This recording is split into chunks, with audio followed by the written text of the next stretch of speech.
AMIABLE. Amiable is, you see, being friendly, being pleasant, being benign, being amicable. And the opposite would be churlish, quarrelsome.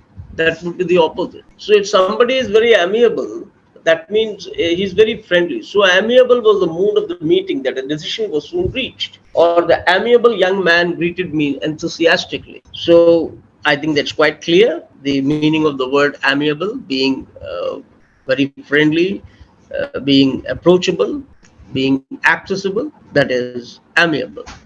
The next word is arduous, ARDUOUS. Arduous means hard, strenuous, demanding, exhausting, onerous, laborious, burdensome. You make arduous efforts to clear an exam, or arduous efforts are sapped in energy. You say students put in arduous efforts, arduous endeavors to clear the exam. All engineering and medical students, particularly, and students who are applying for management courses, they put in their arduous efforts. And the opposite is comfortable, easy, relaxed, cozy. Let's look at the next word, that is assuage, ASSUAGE. Assuage is to reduce, to ease or lessen pain, to make unpleasant feelings less strong. You can assuage the pangs of hunger, that is, satisfy your hunger, soothe your anger, pacify, to mitigate, that is, assuage. The opposite would be to aggravate, to intensify. The doctor gave him a pill to assuage his pain. Say, after having a heavy meal, I felt my hunger has been assuaged. Not even his promotion to managing director assuaged his desire for power. The government has tried to assuage the public's fears, that is, to reduce. The next one is body, BAWDY, body. Now, body means indecent, vulgar, lusty, obscene, filthy, dirty, soiled.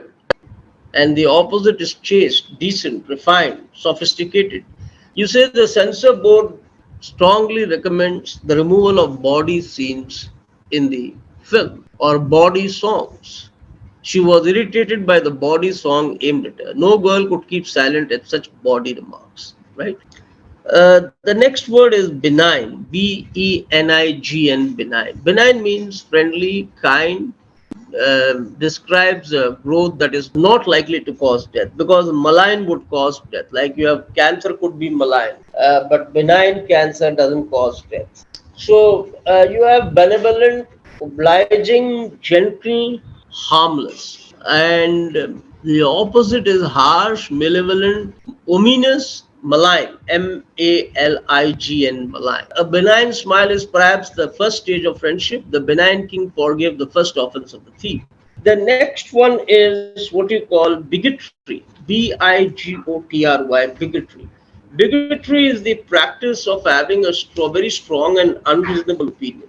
It is fanaticism, obstinacy, stubborn, intolerance. You see, some people, they stick to one ideology and they want that others should follow that ideology. And if others don't follow that ideology, they possibly come into blows with them, or may harass them. You see, that is bigotry, that is fanaticism, obstinacy, stubbornness, intolerance. The opposite is tolerance and flexibility. The fundamentalist bigotry finally resulted in the riot. Brought up in a democratic atmosphere, the student was shocked by the bigotry and narrowness expressed by several of his classmates. Yes, there may be countries you see in the world which are religious by gods. They rule the country by religion, by their religious tenets. And if anybody happens to deviate from those tenets, they are put to death. So that is religious bigotry. The next word is broach, BROACH, broach. Broach means to introduce, to bring up, to open up. You broach a topic. You see, the teacher broached the topic of donations in class. Or you say, today the teacher broached the topic of cooperation. Introduce the topic. The employees plan to broach the sensitive topic of pay rise at the meeting. Shall we broach another cask of wine? You bring up another cask of wine. The next word is bucolic, BUCOLIC. Bucolic means rustic, relating to the countryside, relating to the village, rural, pastoral. And the opposite, of course, would be urban. Polished. The painting shows a typically bucolic scene with peasants harvesting crops in a field. Bucolic refers to the village, to the fields, to the rural, to the pasture. Then you have the word bungle, bungle, bungle. Bungle is to do something wrong in a careless or stupid way, mismanage. You botch up things, you make a blunder, and the opposite would be to succeed, to do well. Unlike China, bungling in government administration is rampant in India. Bungling is doing something wrong in a careless, stupid way. For instance, these days you read in the newspapers, right, about private universities. You see issuing fake certificates. So a lot of bungling goes on. The next word is candid. Candid, candid. Candid is being frank, truthful, honest about something difficult or painful. Veracious, guileless, straightforward. The antonyms with false, evasive, cunning. If somebody is candid, he is frank. We should aim to be as candid as possible about our failures. To be candid with you, I think you are making a dreadful mistake. To be frank. The next word is caprice. Caprice, caprice or caprice. So, when you're talking about a caprice, we had this word somewhere else in the word, I think tantrum also. You had the synonym caprice, you see in tantrum. A sudden or abrupt change of mind or opinion, a whim, an impulse. If somebody is capricious, he doesn't stick to one thing. She was as unpredictable creature acting on caprice, never taking thought of the consequences. The 300 million palace was built to satisfy the caprice of one man, the whim, the impulse. You see, it being determined, decisive, resolute could be the opposite of caprice. The next word is carnage. Carnage, carnage. Carnage is massacre, bloodshed, slaughter, lots of death and destruction.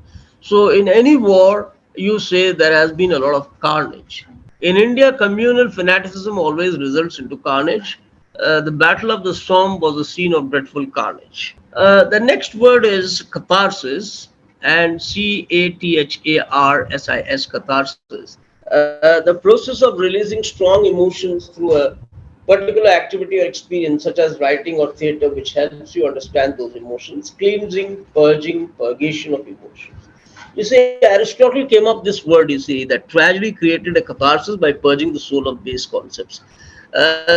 What do you mean by catharsis? Catharsis is the release of your strong emotions, you see, your feelings. I'll just give you a small example of catharsis, you see. When you watch a film, you see the villain and the hero, the bad man and the good man. And for what you call in the film, for 2 hours or maybe for 2.5 hours, you see the villain having the upper hand and everything going against the hero. Now, what is the feeling of the public? What is the feeling of the viewer when they see this? You see, they are in a state of hopelessness, in a state of despair when they see a good man suffering, you see, when they see the hero suffering. But then when does the catharsis occur? The catharsis occurs when the villain is punished at the end and the hero is rewarded. Then your feelings are balanced, you see. Your feelings are clean. Your feelings are balanced. You are satisfied. You are satisfied. You feel, well, that's a good film. The hero is finally rewarded and the villain has been punished.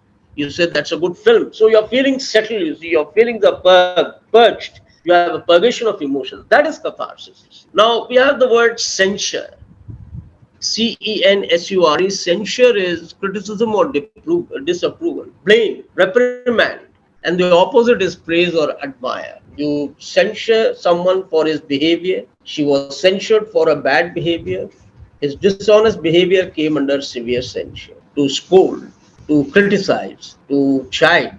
Let's look at the next word, and that is comatose. Comatose. Comatose is in a state of coma. That is what it means. But then metaphorically, you see, very tired or in a deep sleep because of extreme tiredness, hard work, or too much alcohol. You turn comatose. Exhausted, dragging. That is comatose. Dull. The opposite would be energetic, lively. The long-winded orator soon had his audience in a comatose state. By midnight, I was virtually comatose. You see, virtually dull, virtually exhausted, dragging, extremely tired, you see. That is comatose. The next word is contempt. Contempt. Contempt. What is a contempt? Contempt is a feeling of dislike and lack of respect, you see. Behavior that is illegal because it does not obey or respect the rules of a law code. Now, that is the second meaning. That is why the judge says he has been held for contempt of court. If you disobey a court order, if you disobey the instructions of the judge, then you are what you call blamed for contempt of court. You say, I have a contempt for beggars, a disdain, a scorn. I have a contempt for drunkards and smokers. The opposite would be respect, liking. He decided to show his contempt towards her by simply ignoring her. The tobacco companies may be guilty of contempt of court for refusing to produce the document. The next word is crevice. A crevice is a small, narrow crack or space, especially in the surface of a rock, a deep line in an old person's face, or a deep fold in someone's body. You can have, that's a crack, a fissure, or a split. You see, it can be used in one of the ways. You see, the mountain climbers found footholds in the tiny crevices in the mountainside. That is a small, narrow crack or space. Or if you see an old man, you can see the wrinkles. You see, they are called crevices. The harsh light revealed every crevice and wrinkle in his face. That is a crevice, you see. The next word is cursory. Cursory. Cursory. Cursory is something hastily done, casually done quickly, perfunctorily. And the opposite is meticulous. You say it was done meticulous. It was done in detail, looking to every detail. A cursory glance. What kind of a glance is that? He threw a cursory glance through the books and reveals the quality of writing. You say someone namaskar, or you say good morning, how are you? And he gives you a cursory nod, or he gives you a cursory reply. He says, okay, and then he walks away. Now that is a cursory reply. That's a cursory reply. The teacher tells the students, well, look at the map carefully and tell me where are the oceans and where are the seas. And you say one of the students threw a cursory glance at the map and he said, teacher, I don't know. Now, that is a casual, superficial approach. That is cursory. The next word is denigrate. Denigrate. When you denigrate someone, you demean that person. Demean, demean. You show him low light. You blacken. You belittle that person. Right? That is denigration. To say that someone or something is not good or important. Criticize someone unfairly. That is denigration, you see. So the opposite of denigration would be to praise, to admire. So you say, I was very hurt when he denigrated my efforts. That is, he belittled my effort. He trivialized my efforts. He showed me in poor light. You shouldn't denigrate people just because they have different beliefs from you. The next word is desolate. Desolate, desolate. Desolate is something dejected, sequestered, joyless, reclusive. And the opposite is populous, packed. It describes a place that is unattractive and empty with no people or nothing present in. You say it was a desolate house, a desolate forest. During the vacation time, all the classroom looked desolate, unattractive, empty with no people or nothing pleasant about it. After the bombing, after the city was bombed, the entire city looked desolate. The desolate house was ready to be torn down again. Torn down. The house stood in bleak and desolate landscape.